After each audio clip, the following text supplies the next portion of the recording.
Yes, you have to tip on Disney Cruise. That is not an exaggeration. Some tips and gratuities are automatically included, and many others are expected, and they certainly work hard for them. And I've also realized that a lot of other countries and cultures treat tipping differently, and so I just felt like it was important to make this video. I've had a lot of questions, and hopefully this will add some answers. First is your dining room team and your room host. Your room host will take care of your room every day, straightening up, bedtime turndowns, ice, etc. And you will have a 3-person wait service team at main dining that is included in this calculation as well. Your dining server, your dining assistant server, and the dining head server. For a 3-night cruise, they suggest $13.50 per person per day, which would work out to $81 for 2 people on a 3-night cruise. And when you break that math down, that's $4 a day or less, and they work really hard. Disney's line about this in their Q&A is that it's customary to give gratuities in recognition of exceptional service, which you'll receive in abundance aboard the ship. These amounts are provided as a suggestion, but the gratuity you pay is always at your discretion. My personal opinion is that these gratuities are not enough.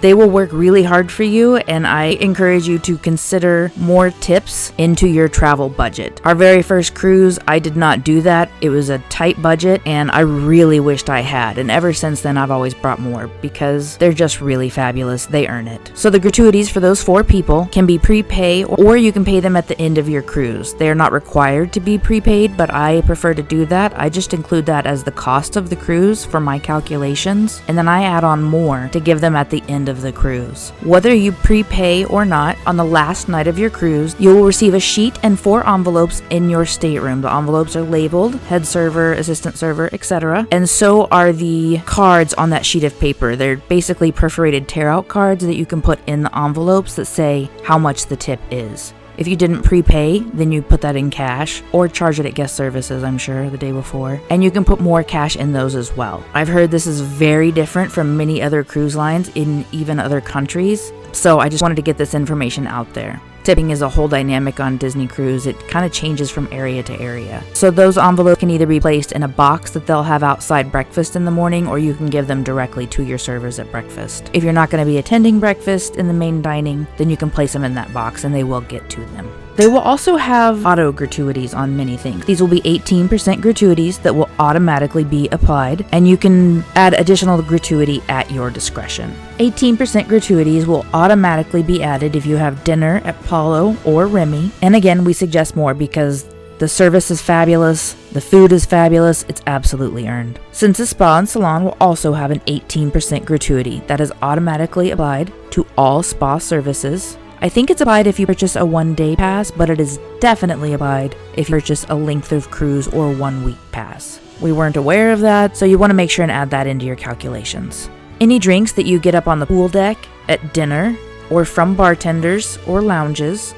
will also have an automatic 18% gratuity applied. And any drinks, smoothies, in Vibe, or purchased from the room service menu also have an 18% gratuity. All of those gratuities will be charged to your stateroom folio. They do not accept cash at those locations. Room service is a little different. The majority of the room service menu is included with the cost of your cruise. There are a few items though that are not. Things like bagged popcorn, sodas that will be in a can or a bottle. These will have a charge, and they will also have the 18% gratuity applied. Everything else on the room service menu is, like I said, included with the cost of your cruise. So if you order, say, 5 items from that menu, burgers, a BLT, a cheese plate, cake of the day, a Mickey bar, it's not on the menu, but they do have it, pro tip, there is not going to be any charged gratuity because there's no charges for those items.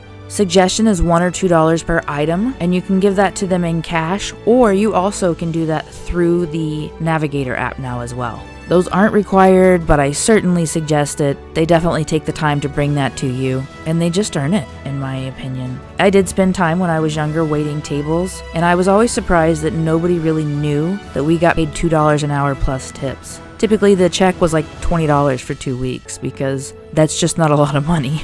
And after taxes, there's really nothing left because you have to claim your cash tips and they do take taxes off of them. So I've always just kept that in the back of my mind when dealing with service people and really like to make sure and tip accordingly. Not everybody is wonderful at it, but they really are on Disney Cruise. One of the real exceptions to this is concierge. I have not cruised concierge yet, but I have found information about it. Those positions work exclusively for tips. They don't get a salary, so it's very important that you tip them. And you need to be prepared to tip them even more than you would in the regular staterooms. For Disney, you will receive an extra envelope for your concierge hosts. How much to tip is completely up to you. There are no recommended accounts listed and no auto charging. So I did a little digging to see what the suggestion is for the concierge hosts. If these are wrong, please let us know in the comments below because we definitely want to tip them well. If your stateroom is on the concierge level, you'll want to tip the concierge hosts as well as the bartender. People also say that they will typically bring in tips for the hosts that are in the lounge as well. Guests regularly tip $100 per night to the concierge hosts and $50 to the bartender at the end of their cruise. Others tip $25 per night and leave $20 to the bartender on the last day. There's really no guidelines, like I said, from Disney, but this is what I've seen in Facebook groups. I certainly look forward to finding out personally one day, but like I said, if you know, let us know in the comments below. I've seen a lot of variants on here. Some people say $600. I've seen $600 for the team, $1,000 for the team, a few $100s for the team. I think the fact that they only earn tips means that those tips should be considered accordingly. I've heard it's absolutely fabulous service in concierge. It's fabulous service in the regular areas, so I'm sure concierge goes way above and beyond. So if you're going to be cruising concierge, make sure you look into what those tips should be. There are a few other tipping situations that we bring cash for. You'll want to have a little bit to tip the porters at the ship, as well as people that are leading the excursions. It's nice to give them a tip at the end of your trip.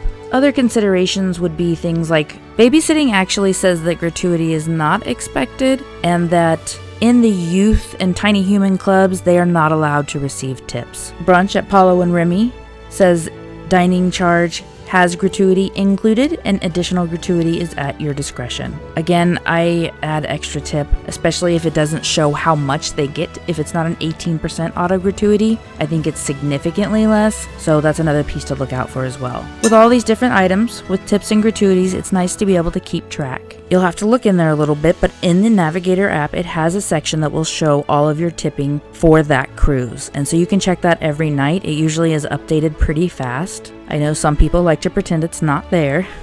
Whatever works best for you. But if you want to verify those tips, that's how you can. If there's any I've forgotten, please let us know in the comments below. If you haven't seen it yet, our last video was what I'd wish I'd known before taking a Disney cruise. A couple of good tips in there, so go check that out. You can click that little circle to subscribe, ring that little bell. It'll let you know when we have any new videos, and we'll see you real soon with some more Disneys.